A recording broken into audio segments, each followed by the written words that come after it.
স্ত্রীর রান্নার প্রশংসা করলে ঝগড়া দূর হয়ে যাবে, মনোমালিন্য দূর হয়ে যাবে। আজকে বাসায় গিয়ে স্ত্রীর রান্নার প্রশংসা করব।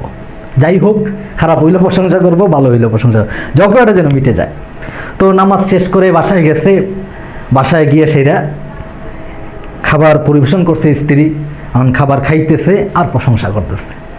খাবার খায় আর প্রশংসা করে, আয় রে কি প্রশংসা! জীবনে তো প্রশংসা করে নাই, আজকে হুজুর শিখাইয়া দিছে, এই জন্য প্রশংসা শুরু করছে স্ত্রীর রান্নার। খায়, বলে স্ত্রীকে বলে আজকে রান্নাটা তো খুব সুন্দর হয়েছে, কালারটা সুন্দর, খাইতেও ভালো লাগতেছে।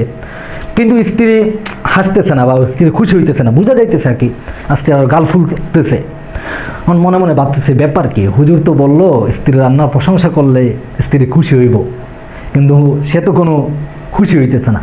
চিন্তা হলো প্রশংসা মনে কম হয়ে গেছে, আরো বাড়ায় দিতে হইব। তখন আরো বাড়ায় দিচ্ছে প্রশংসা, আরে নানান রকম প্রশংসা করতেছে রান্না নিয়ে, আরো বিষয় নিয়ে। এক পর্যায়ে স্ত্রী বিরক্ত হইয়া বলেই দিছে যে জীবনে আমার রান্নার প্রশংসা করো না, আজকে উপরতলার ভাবি তরকারি পাঠাইছে আর এটা তোমার কাছে মজা লাগতেছে, এটার গান সুন্দর, রং সুন্দর, সবকিছু তোমার কাছে ভালো লাগতেছে, আমার রান্না তুলে আর ভালো হয় না। এখন তো ভেজাল আরো বেড়ে গেছে।